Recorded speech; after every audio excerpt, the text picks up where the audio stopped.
নতুন রেসিপিতে আপনাদের স্বাগত। আজকে আমি আবার একটা অন্যরকম রেসিপি নিয়ে এসেছি। আজকে আমি করে দেখাবো খুব সাধারণভাবে একদম সহজ পদ্ধতিতে কুমড়ো শাক রান্না করে দেখাবো। তাই কুমড়ো শাক রান্না করার জন্য আমি কুমড়ো শাকটা প্রথমে কেটে নেবো। তার জন্য একটা কাস্তে নিয়ে এসেছি। আর এই দেখুন বন্ধুরা, আমাদের বাড়িতেই কুমড়ো শাক। এই দেখুন মোটা মোটা ডগা এখানে আছে। এটা জালি ধরেছে, এটা কাটা যাবে না, ওইদিকে দিয়ে কাটছি। চল, এই দেখুন বন্ধুরা, আরও এখানে ডগ আছে, এখান থেকে ডগ আমি কেটে নেবো। আর কুমড়ো শাকটা কত সুন্দর গাছ ওইদিকেও হয়েছে।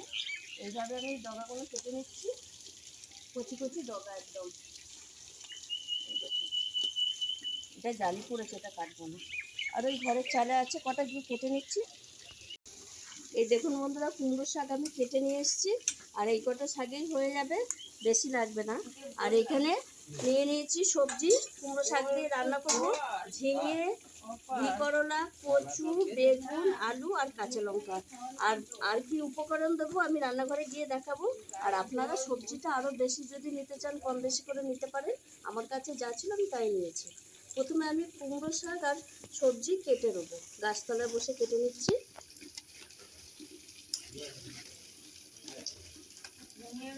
আর এই সময় কুমড়ো শাক খেতে খুব ভালো লাগে, একদম কচি কচি শাক, দারুণ লাগে খেতে।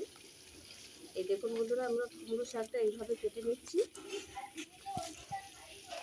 আর সবজিগুলোও কেটে নেবো, দিয়ে রান্নাঘরে গিয়ে বলবো আমি কী দিয়ে কী কী উপকরণ নিয়েছি আর কী দিয়ে রান্না করবো। কুমড়ো শাকের জন্য নিয়ে নিয়েছি এই যে সবজি, কুমড়ো শাক কেটে ধুয়ে নিয়ে এসেছি। আর এখানে নিয়ে নিয়েছি ডালের বড়ি, নুন, চিনি, সাদা তেল, পাঁচফোড়ন, হলুদ গুঁড়ো আর শুকনো লঙ্কা, একটু কাসুন্দি। আর কিছু লাগবে না, খুব অল্প সাধারণ উপায়ে রান্না করব।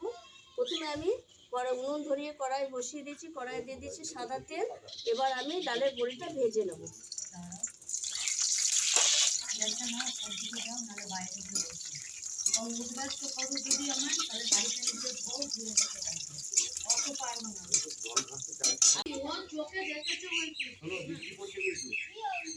ফোড়নে দিয়ে দেবো পাঁচফোড়ন, শুকনো লঙ্কা। ফোড়ন হয়ে গেছে, এবার আমি সবজিগুলো দিয়ে দেবো একসঙ্গে।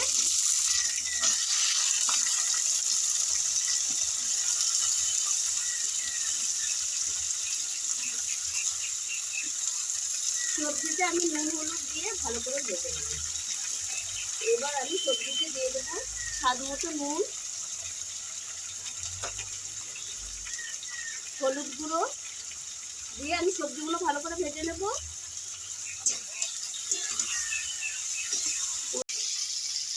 সবজিটা ভাজা ভাজা হয়ে গেছে, এই দেখুন বেগুনও গলে গেছে, আলুও সেদ্ধ হয়ে গেছে। এবার আমি দিয়ে দেবো কাঁচা লঙ্কা কটা, আর দিয়ে দেবো এবার কুমড়োর শাকটা।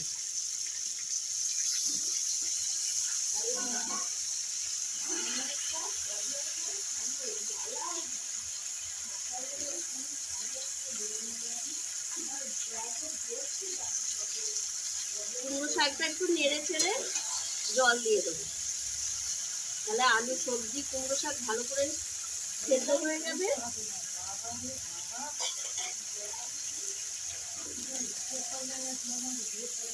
এই দেখুন বন্ধুরা, এইভাবে নেড়ে চেড়ে নেবো, দিয়ে একটু জল দিয়ে দেবো, এটা সেদ্ধ হয়ে যাবে। দিয়ে ঢাকা দিয়ে দেবো।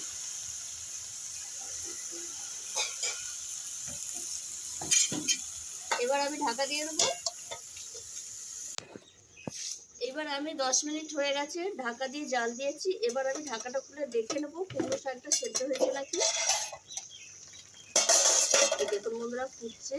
এই দেখুন সবজিও সেদ্ধ হয়ে গেছে আর কুমড়ো শাকও সেদ্ধ হয়ে গেছে। এই পর্যায়ে আমি দিয়ে দেবো ডালের বড়ি। ডালের বড়িটা দিয়ে মিশিয়ে নেবো, দিয়ে 2 মিনিট ডালের বড়িটা দেওয়ার পর ফুটবে। আর আমি একটু এই সবজিগুলো একটু খুন্তি করে করে একটু ঘেটে দেবো, তাহলে শাকটা খেতে ভালো লাগবে। ডালের বড়ি দিয়ে আমি 2 মিনিট একটু নেড়ে চেড়ে নিয়েছি, আর সবজিগুলো একটু খুন্তির ডগে করে করে ঘেটে দিয়েছি। আর কুমড়ো শাক একটু ঘেটে দিলে ভালোই লাগে। এই পর্যায়ে আমি দিয়ে দেবো স্বাদ ব্যালেন্সের জন্য চিনি। শাকে একটু মিষ্টি মিষ্টি দিলে ভালো লাগে, মিষ্টি না দিলে শাকটা ঠিক ভালো লাগে না, পানছে লাগে।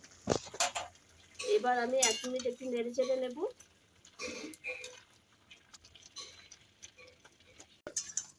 এই দেখুন বন্ধুরা, শাকটা আমার হয়ে এসছে।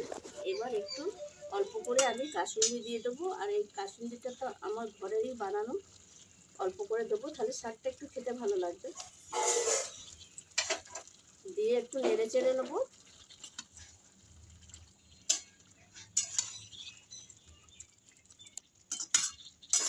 বন্ধুরা, আমি বলেছিলাম খুবই সাধারণভাবে কুমড়ো শাকটা করে দেখাবো, কোনো মশলাই দিইনি, খুবই সাধারণভাবেই করে আমি দেখিয়েছি।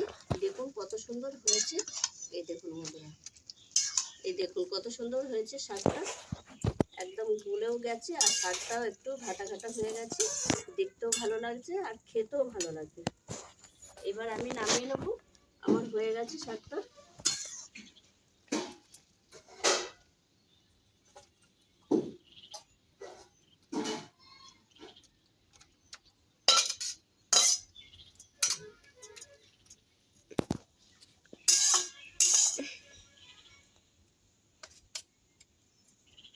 এই দেখুন বন্ধুরা, শাকটা আমার কত সুন্দর হয়েছে, কুমড়ো শাকটা। আর আপনারা ইচ্ছে করলে সর্ষে বাটাও দিতে পারেন, কিন্তু আমি দিইনি, একটু কাসুন্দি দিয়েছি। কাসুন্দি দিলে একটু অন্যরকম খেতে লাগে। আর এইভাবে আপনারাও কুমড়ো শাক রান্না করে খাবেন, খুব সাধারণভাবে, কোনো মশলা দিইনি। আর এই রান্না করে খেয়ে আমাকে কমেন্টে বলবেন কেমন হয়েছে।